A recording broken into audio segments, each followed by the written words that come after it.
Muito obrigado, nossa irmã Anália, pelo convite. E muito obrigado a todos os irmãos que estão conosco nesse encontro. Bom, o flyer que vocês receberam, com certeza, está lá o tema da mensagem que eu quero compartilhar com os irmãos. Encontra-se no Evangelho segundo São João, capítulo 14, do versículo 1 a 15. Embora eu me concentre essencialmente no versículo 6, mas eu queria ler a sessão toda, porque ela traz alguns detalhes que não são de pouca importância. Então, queria que os irmãos acompanhassem comigo a leitura e logo na sequência, então, faremos as tratativas, as considerações em torno desse texto. No Evangelho que escreveu o nosso irmão João, capítulo 14, o versículo 1 diz o seguinte: Não se turbe o vosso coração, crede em Deus, crede também em mim. Na casa de meu pai há muitas moradas. Se não fosse assim, eu vou-lo teria dito, pois vou vos preparar o lugar. E se eu for vos preparar o lugar, virei outra vez e vos levarei para mim mesmo, para que onde eu estiver estejais vós também. Mesmo vós sabeis para onde vou e conheceis o caminho. Disse Tomé: Senhor, nós não sabemos para onde vais. Como podemos saber o caminho? Disse-lhe Jesus: Eu sou o caminho, eu sou a verdade, eu sou a vida. Ninguém vem ao Pai senão por mim. Se vós me conhecesses a mim, também conhecerias a meu Pai. E já desde agora o conheceis e o tendes visto. Disse-lhe Filipe: Senhor, mostre-nos o Pai, que nos basta. Disse-lhe Jesus: Estou há tanto tempo convosco e não me tendes conhecido, Filipe? Quem me vê a mim, vê o Pai. E como dizes tu, mostra-nos o Pai? Não crês tu que eu estou no Pai e que o Pai está em mim? As palavras que eu vos digo, não as digo de mim mesmo, mas o Pai que está em mim é quem faz as obras. Crede-me que estou no Pai e o Pai está em mim. Crede-me, ao menos por causa das mesmas obras. Na verdade, vos digo que aquele que crê em mim também fará obras que eu faço, e as fará maiores do que estas, porque eu vou para o meu Pai. E tudo quanto pedirdes em meu nome, eu farei, para que o Pai seja glorificado no Filho. Se pedirdes alguma coisa em meu nome, eu o farei. Se me amardes, guardareis os meus mandamentos. Vamos orar. Nosso Deus, nosso Pai, nós te agradecemos imensamente pelo privilégio do dom da vida que o Senhor nos tem concedido. Dormimos, acordamos porque o Senhor nos sustentou desde o amanhecer até o presente instante. Ó Pai, enfrentamos estradas, enfrentamos não poucos desafios, enfrentamos desavenças, enfrentamos obstáculos, enfrentamos todo tipo de coisas. Mas de todas elas o Senhor nos deu força, nos deu ânimo, nos deu coragem para sobrepor-nos a elas e sobrevivermos a elas. Pelo que, ó Pai, te agradecemos imensamente. Te agradecemos ainda mais porque o Senhor gerou em nós a fé necessária para que crermos que a nossa vida está em Cristo e que Cristo é a razão da nossa existência. Pai, te agradecemos imensamente, porque não só nos deste a graça de crer, mas também nos outorgaste o teu Espírito Santo, Espírito que nos convenceu do nosso pecado, nos convenceu do juízo e da justiça. Te agradecemos, ó Pai, porque é no teu Espírito que o Senhor nos une, fazendo de nós um só corpo em Cristo Jesus. Pai, te agradecemos, porque como corpo estamos reunidos, ainda que dispersos pelo mundo, em distintos lugares, estamos unidos no teu Espírito. E isso nos enche de gozo, de alegria e de satisfação, certos de que a boa obra que o Senhor está realizando, ó Pai, nós fazemos parte dela e que começou por aqui, mas ela há de se estender por toda a eternidade. Pai, acabamos de ler esses versículos, que por nós, ó Pai, estamos certos da grandeza e da profundidade deles, certos das nossas limitações, pedimos auxílio. Que seja o teu Espírito leal intérprete destes versículos, falando o estritamente necessário em cada coração, conforme parecer bem aos teus olhos. Senhor, sem ti nada somos, sem ti nada podemos fazer. Fale conosco em profundidade. Desperte a nossa mente, a nossa consciência. Nos torne lúcidos em relação a quem somos e em relação a quem somos em ti. Pai, em nome de Jesus, não permita que coisa alguma nos distraia.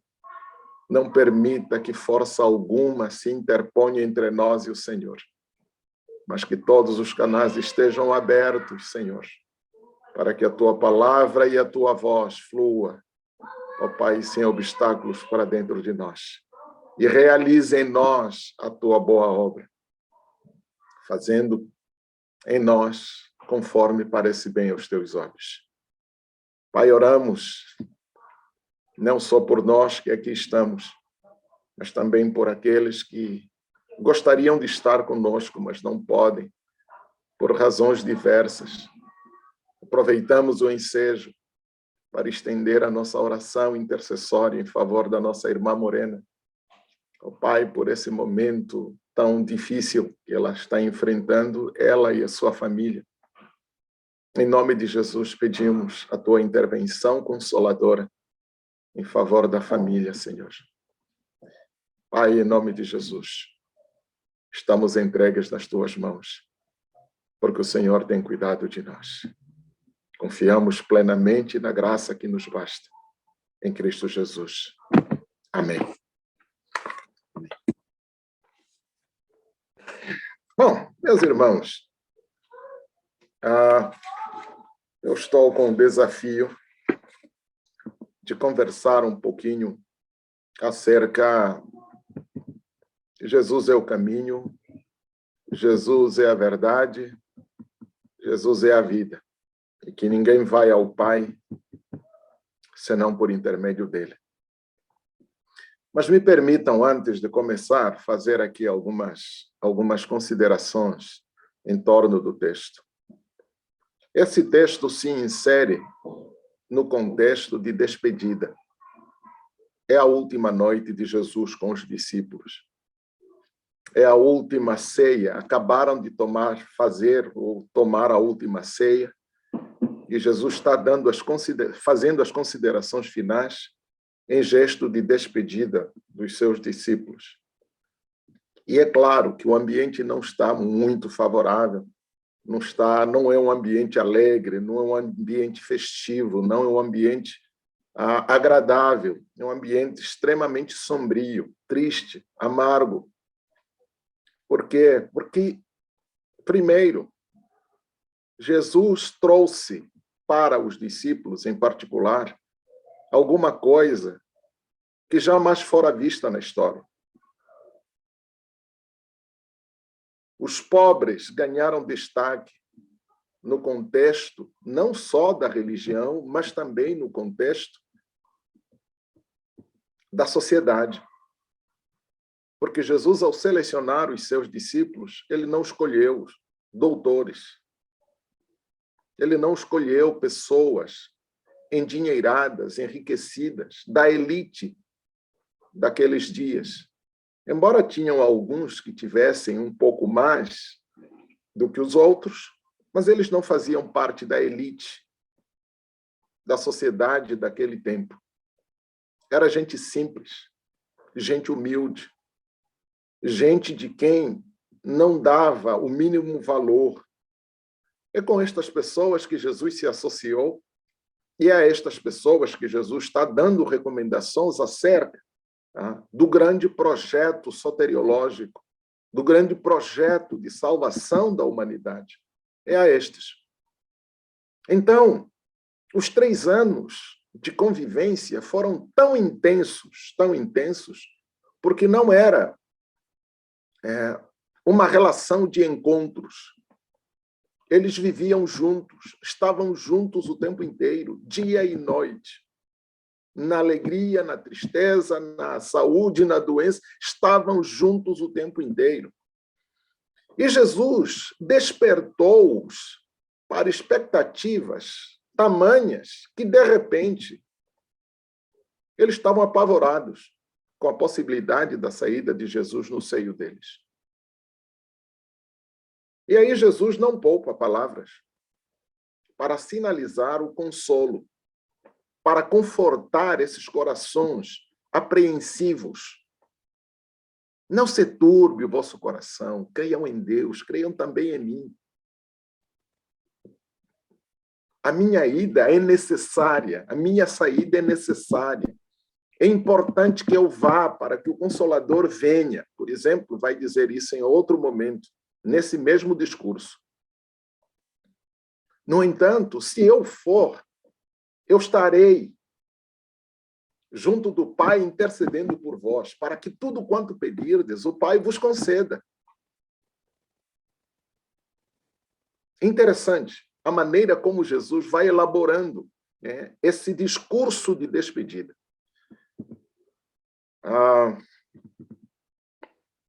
As despedidas não são muito tranquilas. Pelo menos para mim, eu não gosto muito de despedidas. Talvez algumas experiências não muito agradáveis pelas quais passei me deixaram assim muito inquieto em relação às despedidas. Então, eu sinto essa apreensão também toda vez que eu leio o texto. Eu consigo me colocar naquela situação, talvez não com a mesma profundidade que os discípulos vivenciaram, mas um pouco desse drama, de você se despedir de alguém que, de repente, você queria tê-la perto um pouco mais e que, no entanto, não terá. Ou terá sim, mas de uma maneira diferente daquela a que você estava acostumado. No caso dos discípulos, será assim.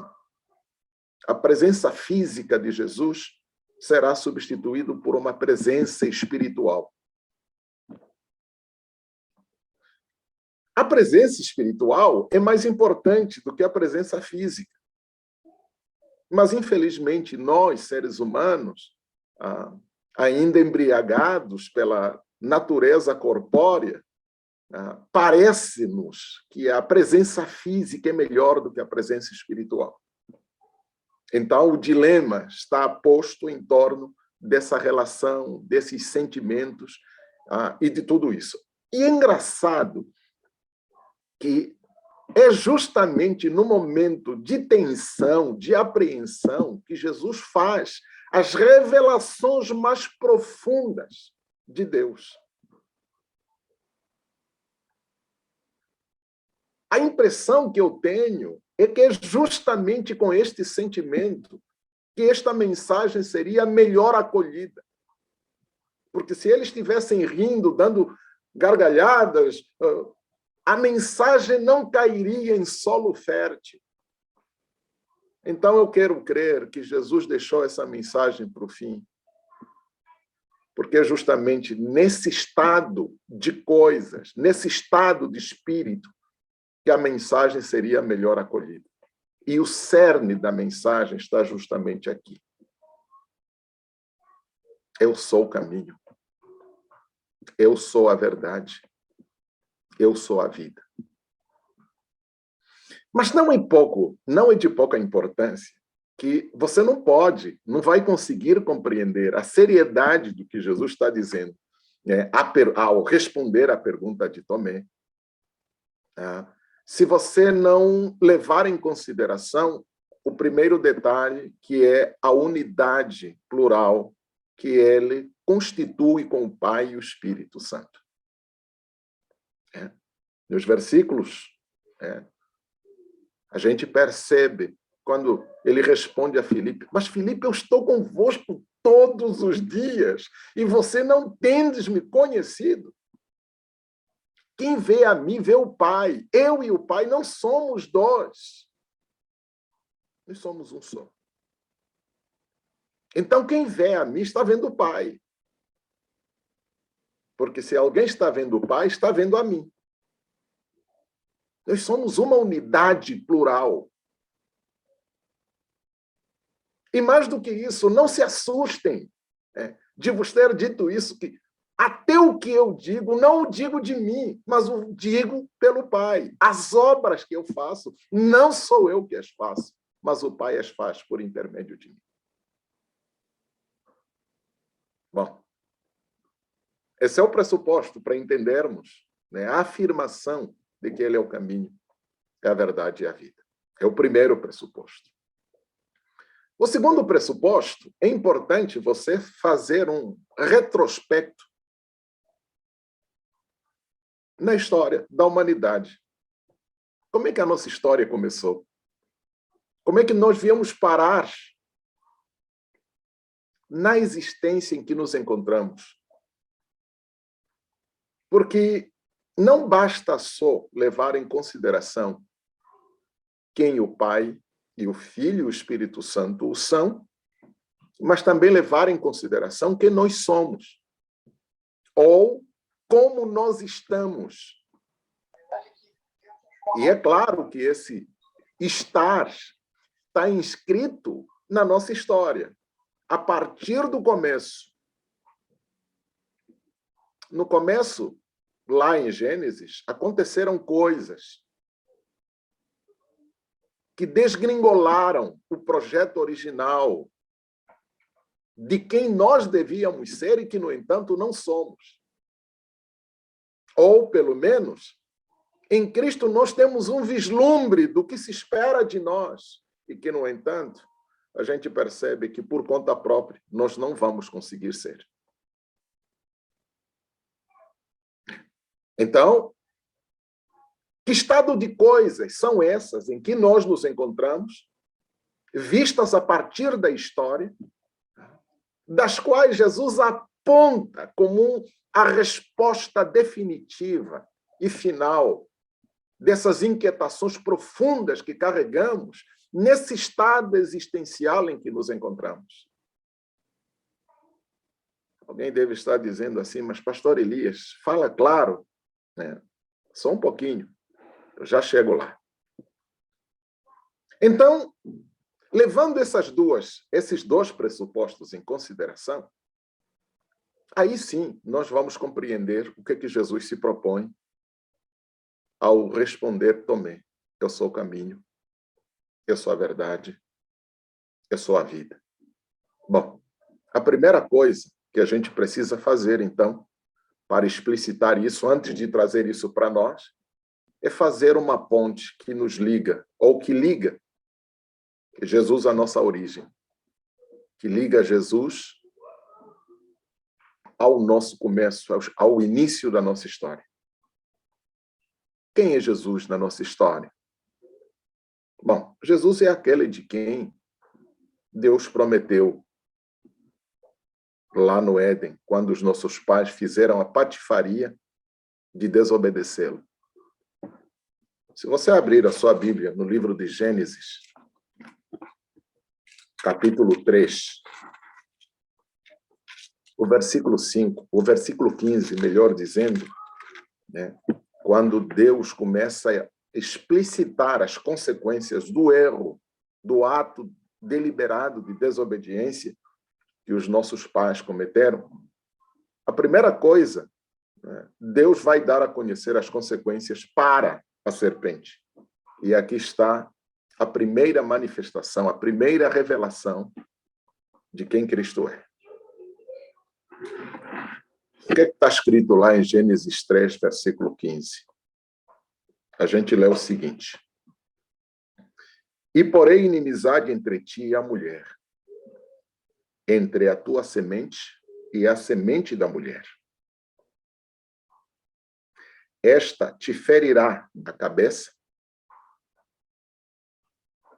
esta te ferirá a cabeça e tu lhe ferirás o calcanhar. Jesus é a semente da mulher. Não vou entrar em detalhes, porque me parece já ser óbvio isso daí. No entanto, Jesus é o cumprimento da promessa. Ele veio para esmagar a cabeça da serpente. Ainda que ele vai receber aquela mordida básica no calcanhar da serpente.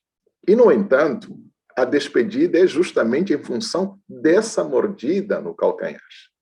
Jesus vai sair de cena, porque ele vai esmagar a cabeça da serpente, mas não antes de ser mordido na cruz. Engraçado. Então, há uma relação estreita entre Jesus e o Éden. Se não, veja, quando Jesus diz, eu sou o caminho, no Éden haviam dois caminhos. O caminho da árvore da vida e o caminho da árvore do conhecimento do bem e do mal. Um era o caminho para a vida eterna, o outro é o caminho da morte. Não preciso nem lhe explicar qual é o caminho que os nossos pais escolheram. De lá em diante, todos nós passamos a morrer. Isso é tão sério quanto nós nascemos morrendo. Eu tenho dito que quando a gente nasce, a estrutura orgânica, a estrutura biológica do nosso corpo, ela é articulada de tal maneira que a vida e a morte coexistem. E dependendo da fase em que você se encontra, uma se manifesta mais do que a outra. Mas não tem um estado em que uma não esteja ao lado da outra, senão no falecimento, quando parece que a morte triunfa.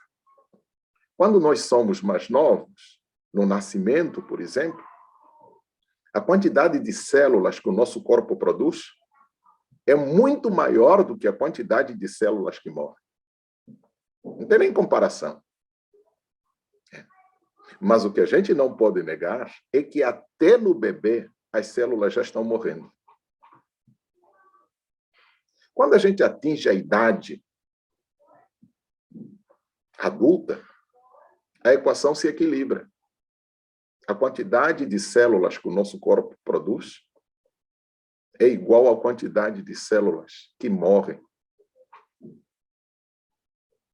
Quando a gente chega na terceira idade, a balança se desequilibra. A quantidade de células que morrem torna-se muito maior do que a quantidade de células que nascem. Bom, não tem uma única fase em que a vida e a morte se separam, senão no falecimento, em que a gente assusta e tem a sensação de que a morte triunfou. Então, nós nascemos morrendo, porque os nossos pais escolheram o caminho da morte. Aí Jesus nos diz, eu sou o caminho. Que caminho? Que caminho? aquele caminho que lhes foi barrado depois que eles pecaram. Eles foram impedidos de acessarem o caminho que eles não escolheram. Porque se o tivessem escolhido, antes da redenção, então a humanidade teria que conviver eternamente com as manifestações da morte sem morrer, sem falecer. Então eles foram impedidos de acessar o caminho que dava à árvore da vida. Por isso foram expulsos do paraíso. No dilúvio, a árvore foi recolhida. Até então, esse caminho estava inacessível, porque não havia ainda redenção. Todas as manifestações no Antigo Testamento, dos sacrifícios, eram apenas indicativos daquilo que ainda viria, mas a redenção não estava no sangue dos animais. O Cordeiro de Deus tinha que ser imolado, porque só ele tira o pecado do mundo. Agora Jesus se declara aos discípulos: eu sou aquele caminho que foi barrado aos nossos pais no Éden. A redenção está perto. Agora, aqueles que crerem poderão acessar o caminho em direção à árvore da vida. Interessante. Segundo, Jesus também diz que eu sou a verdade. Eu sou a verdade. Como é que a gente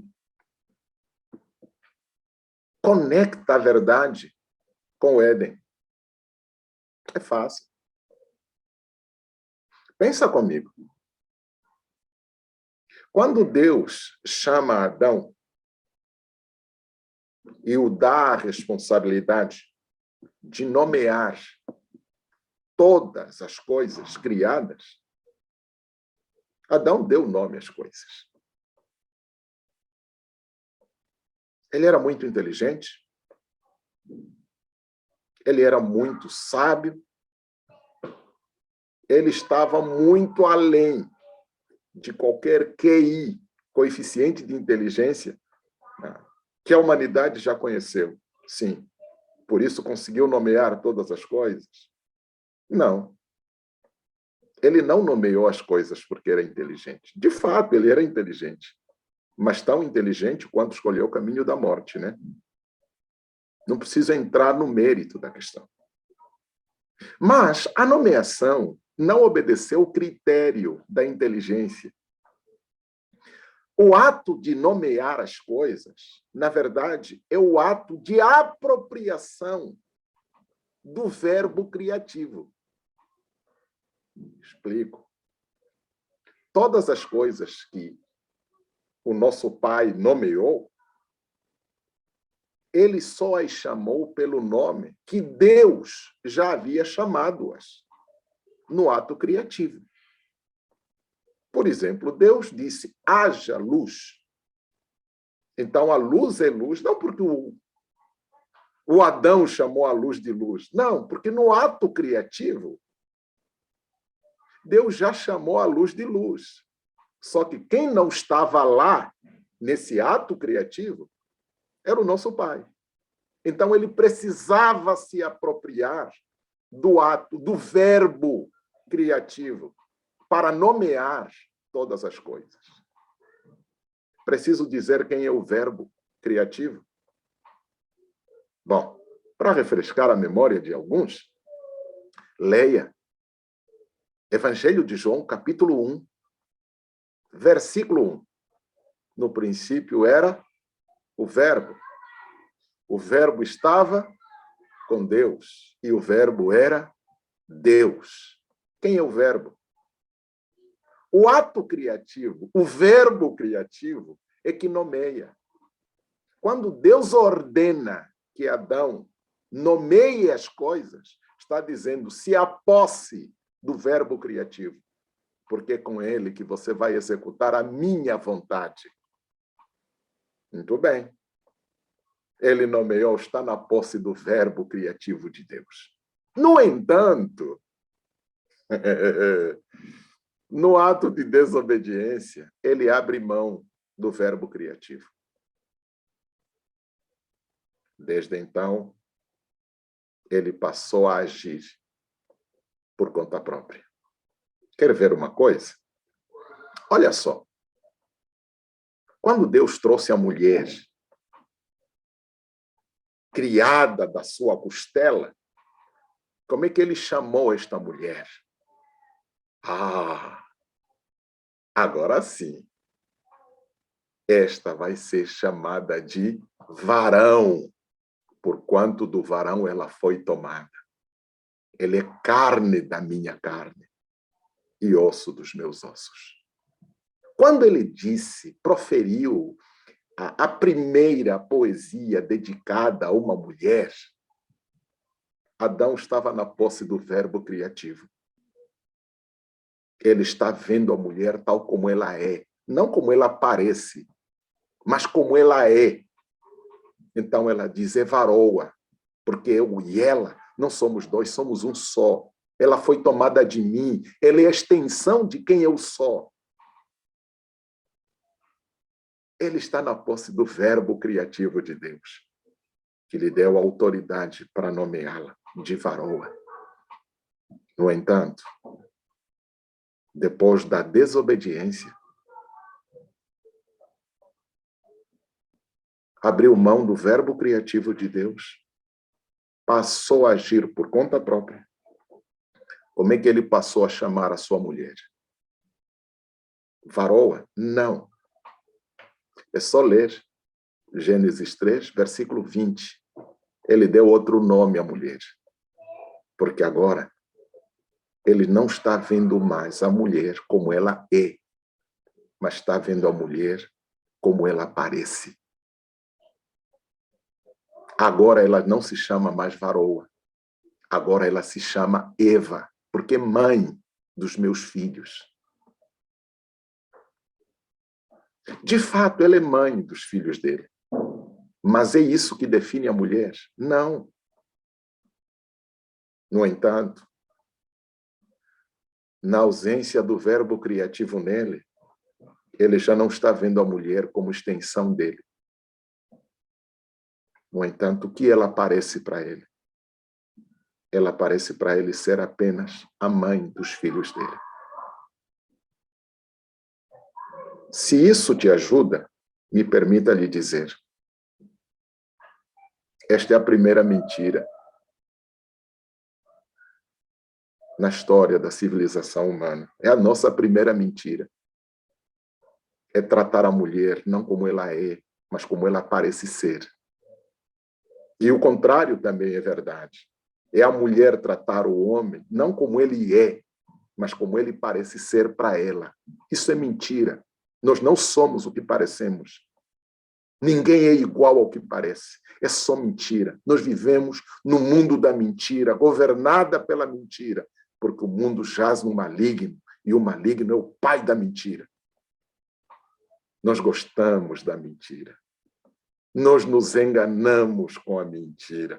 Nós nos embriagamos com a mentira. Gostamos de ser mentirosos. Ah, agora faz sentido dizer eu sou a verdade. No mundo de mentirosos, Jesus declara-se ser a verdade. A verdade não julga segundo aparência. A verdade não julga segundo conveniências. A verdade julga segundo a essência das coisas. Deus não vê você porque usa batom, porque usa roupa de marca, porque usa unhas postiças, ou porque usa toca, ou porque usa terno, fato e gravata. Deus está pouco preocupado com a sua aparência, querido. Isso é só mentira. é o modo que a gente encontrou de trapacear a nossa essência para os outros. Deus nos conhece a partir da nossa essência. Por isso ele pode dizer: eu sou a verdade. Uhum. Ai, como é lindo isso. É. E por último, Jesus diz: eu sou a vida. Preciso entrar em detalhes acerca disso? Eu acredito que não. Porque no dia em que nós pecamos com os nossos pais, a morte entrou no mundo. E desde então a morte reinou entre nós. Alguém duvida que está morrendo? Não temos dúvidas disso. Alguém duvida que se Jesus não vier buscar até amanhã, daqui a 100 anos nós viraremos pó? Ninguém duvida disso. Aliás, foram as palavras de Deus para o nosso Pai. Do suor do teu rosto comerás o seu pão, até que tornes a terra, porquanto és pó, e para o pó voltarás. Todos nós vamos virar pó. No entanto, para essa humanidade que existe para a morte é o fim. A morte é o fim. Só que o doloroso em tudo isso é que desde que o mundo é mundo e a morte reina na nossa história, por causa desse ato de desobediência, eu posso dizer que a quantidade de pessoas que já morreram é muito maior do que a quantidade de pessoas que estão vivas. Mas se eu te perguntar se alguém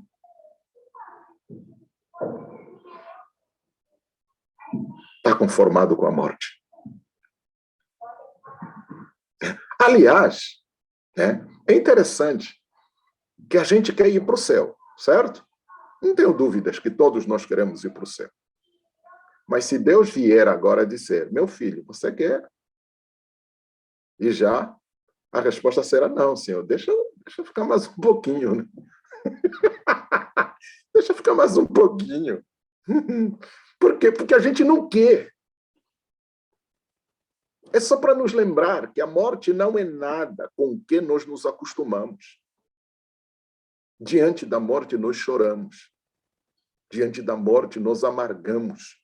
Diante da morte, nós, se pudéssemos fugir ou evitá-la, a gente faria. Aliás, a vida de uma pessoa pode ser contada a partir dos atos por ele empreendidas no sentido de evitar a morte. A gente toma banho por quê? Porque quer morrer antes da hora. Por que a gente toma vacina? Para não morrer antes da hora. Por que a gente come? Para não morrer antes da hora. Por que a gente... Os nossos atos são protetivos. É para nos proteger. Impedir que ela chegue antes da nossa hora. Porque nós não queremos morrer. Ou seja, a cultura da morte dominou a nossa consciência. A lembrança de que nós havemos de morrer nos atormenta. Porque a morte tornou-se a rainha, a senhora. Resultado, todos nós vivemos apavorados com a morte. Enquanto a gente está aqui falando, tem gente chorando.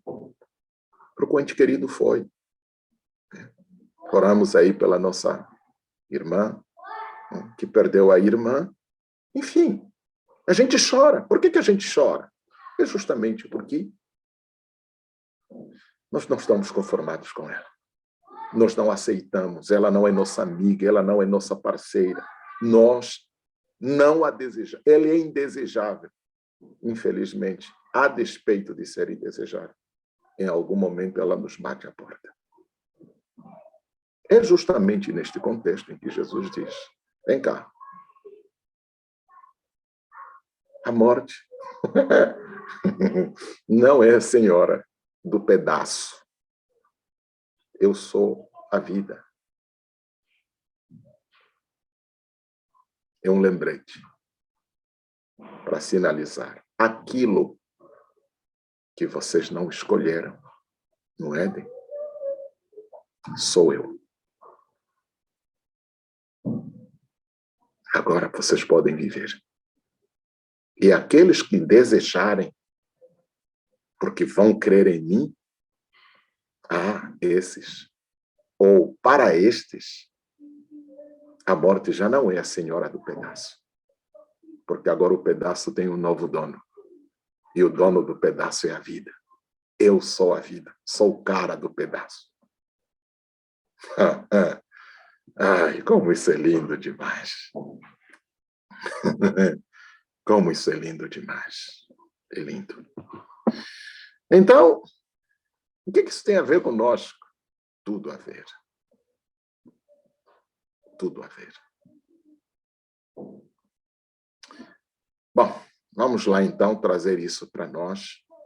E aí a gente caminha para o final e terminamos essas considerações. A primeira coisa que eu queria que você lembrasse e você guardasse no seu íntimo é este. E Jesus, enquanto caminho, ele nos leva a um destino, a um novo destino. O novo destino é aquele de quem ficamos separados ao longo dessa existência que os nossos pais nos deram como herança. Porque se pensarmos profundamente, a gente vai entender com facilidade que esse elemento estranho que entrou na criação, que se chama morte, etimologicamente, ela significa separação. A morte nos separou de Deus. A morte nos separou de nós mesmos. A morte nos separou dos outros. Nós fomos criados como uma unidade com Deus e uma unidade com a criação. No entanto, a morte dividiu todo mundo. Então, o caminho que Jesus é o caminho da reconciliação. Ele nos reconcilia com o Pai. Ele nos reconcilia conosco. Ele nos reconcilia com a criação. Ele nos reconcilia com o próximo. Ele nos reconcilia. Estar reconciliado é ter trilhado o caminho que Cristo é. Por isso eu ouso dizer, o ministério dos ministérios na igreja não é a pregação, não é oração, não é cura, milagres. Tudo isso é secundário. O ministério dos ministérios é o ministério da reconciliação. E este é só para aqueles que trilharam o caminho que Jesus é. Então, se você prega, que a pregação reconcilie os homens, as pessoas, com Deus, com elas, entre elas e com a criação.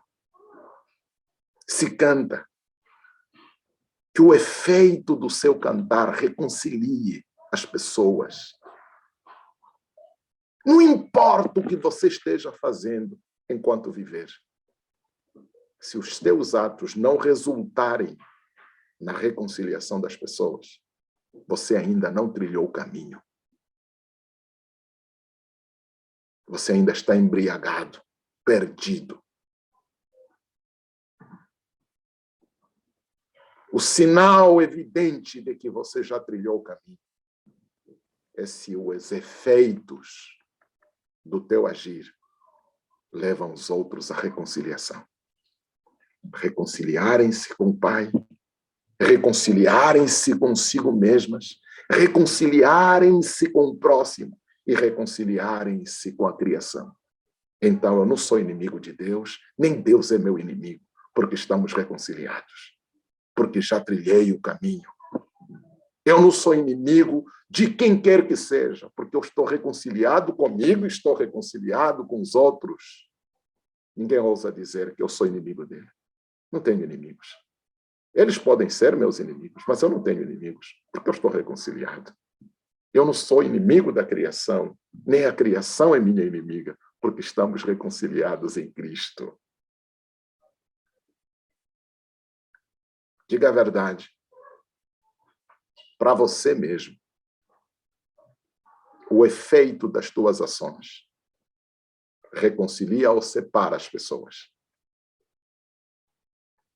Se você ainda separa, pode acreditar que você está na morte, porque você não trilhou o caminho da vida. Sinto muito lhe dizer.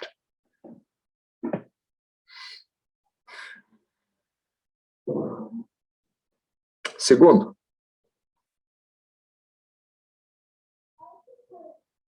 verdade. O que a verdade tem a ver conosco? É. Jesus, primeiro, a verdade não é mais uma ideia, não é mais um discurso, palavras bonitas. Ah, a ciência é a verdade. Mentira. Mentira. Oh, as nossas mentiras como são lindas, belas. E aqui eu não falo como...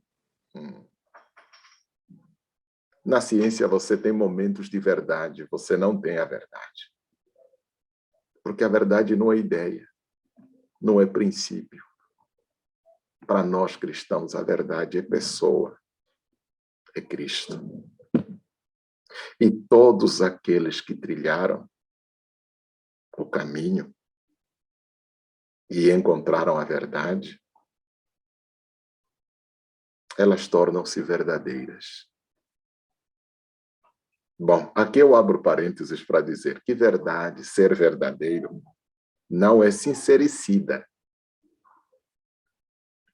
Deixa eu abrir parênteses para te explicar melhor. O que é o sincericídio? São aquelas pessoas que usam a verdade para matar as outras. Preste bem atenção. A verdade é tão destrutiva quanto a mentira. Quando você usa a verdade de forma leviana, você destrói, você mata, você arromba, você estraçalha. Por isso, quando ele diz a verdade, eu preciso te lembrar que ele não é a verdade nua e crua, que é isso que eu estou chamando de sincericídio. Ele é uma verdade com uma peculiaridade. E eu quero que você abra a sua Bíblia aí. No Evangelho de João, capítulo 1, eu quero te mostrar uma coisa que normalmente passa batida aos nossos olhos. Dá uma olhada. Gênesis 1, versículo 14. Eu quero que você acompanhe a leitura com bastante atenção para te esclarecer o que é ser verdadeiro. O versículo 14, falando ainda do verbo, que nós já sabemos quem é o verbo, ele diz o seguinte: e o verbo se fez carne. Coloque aqui carne no sentido de pessoa. E o verbo se fez pessoa. Habitou entre nós. Vimos a sua glória como a glória do unigênito do Pai. E aí o texto termina dizendo, cheio de graça e de verdade. Ele é a verdade, mas não uma verdade qualquer. Ele é a verdade graciosa. É a verdade que não destrói, a verdade que não mata, a verdade que não esmaga, mas a verdade que restaura. Não é sincericídio, Ele não é sincericida, como alguns se fazem. Em nome da verdade, matam umas às outras. Então, a graça que antecede a verdade em Cristo é aquela peculiaridade que, na hora de explicitar a verdade, a graça antecede a verdade para acolher aquele que vai ouvir a verdade. Para que, ao ouvir a verdade, esse ouvinte não seja destruído pela verdade. A graça preserva o ouvinte para que, ao escutar a verdade, ele não seja reduzido a pó. Então, quando a mulher adúltera é trazida diante de Jesus, os sincericidas queriam que a verdade matasse aquela mulher, mas encontraram a verdade graciosa na pessoa de Jesus. Se estiver entre vocês alguém sem pecado, que seja o primeiro a jogar a pedra nesta mulher. E aí ele começa a escrever o nome dos safados no chão. Quando ele levanta a cabeça, pergunta à mulher: mulher, onde estão os teus acusadores? Senhor, ninguém me acusou. E aí Jesus responde: nem eu te condeno. É a graça operando antes da verdade. Mas a verdade vem logo atrás. Vai e não peques mais. A mulher, pelo pecado, ela merecia a morte. Mas o dom gratuito da verdade é a vida. Jesus preserva a vida da mulher, mas não deixa de pedir que ela deixe de pecar. Ah, irmão, seja verdadeiro, mas não seja um sincericida. O que é ser verdadeiro? É ser coerente. Não hajam discrepâncias entre o que você diz com o que você faz. Porque falar é fácil, fazer é complicado. Nós falamos bonito, na hora de fazer, a gente faz feio. Por isso, a discrepância entre o que falamos com o que fazemos, isso atesta o estado mentiroso em que nos encontramos. Seremos verdadeiros quando as nossas ações corresponderem aos nossos discursos, quando os nossos discursos corresponderem às nossas ações. Jesus nunca falou nada que ele não estivesse disposto a viver. E não viveu nada que não estivesse disposto a falar. Então, fale a verdade consigo mesmo. Você é verdadeiro? Ou é um sincericida?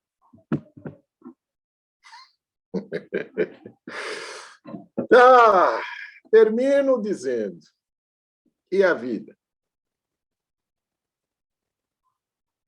Bom, aqui é só preciso te lembrar, meu querido,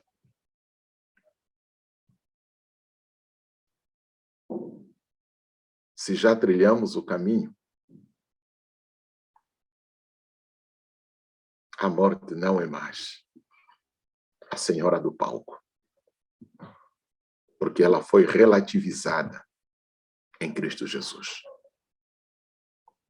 Agora, quem manda no palco é a vida. Então, a história ficou dividida em dois momentos, com uma fase de transição. A fase de transição é a vírgula que separa os dois momentos. Vida, morte, vírgula, vida eterna. Então, a morte é só uma vírgula na história daqueles que trilharam o caminho que é Jesus. Então, com quem vamos passar a eternidade? é o que está posto. Se você não trilhou o caminho, você não está reconciliado. A eternidade não será com Deus. Será com capiroto, com safado, mentiroso, o pai da mentira. Porque aqueles que não se reconciliarem, a eternidade será com ele. Mas os reconciliados, ao passarem pela vírgula, ouvirão as palavras de Jesus. Vinde benditos do Pai, possuam por herança o reino que vos está preparado desde a fundação do mundo. Por isso Jesus diz, eu vou preparar-vos o lugar. Para que assim, como for, eu quero que onde eu estiver, vocês estejam comigo. Então, se você não atravessou, não trilhou o caminho, não é Jesus que vai te dar boas-vindas. Porque não é a vida que você escolheu.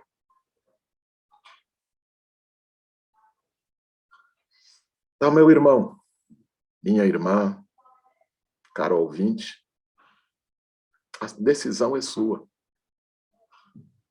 O caminho está aberto. Não há empecilhos. Para ser trilhado, só precisa crer que Ele, o Verbo, é o Cristo ungido de Deus, o unigênito do Pai, que veio nos reconciliar. Só isso é o bastante. Quem crer será salvo. O batismo é um detalhe, é um testemunho público. Quem crer será salvo. Então, termino dizendo a você, querido irmão, querida irmã, caro ouvinte, o caminho leva ao Pai. A verdade nos liberta do pecado, do mundo e do inferno. E a vida nos mantém em comunhão plena com o Papai Celeste, aquele a quem nós temos o prazer de chamá-lo de Paizinho que está no céu. Santificado seja o teu nome, porque teu é o reino, o poder e a glória para sempre. Amém. Isso só é válido para quem está reconciliado. Desejo encarecidamente que Deus em Cristo te abençoe abundantemente. Amém?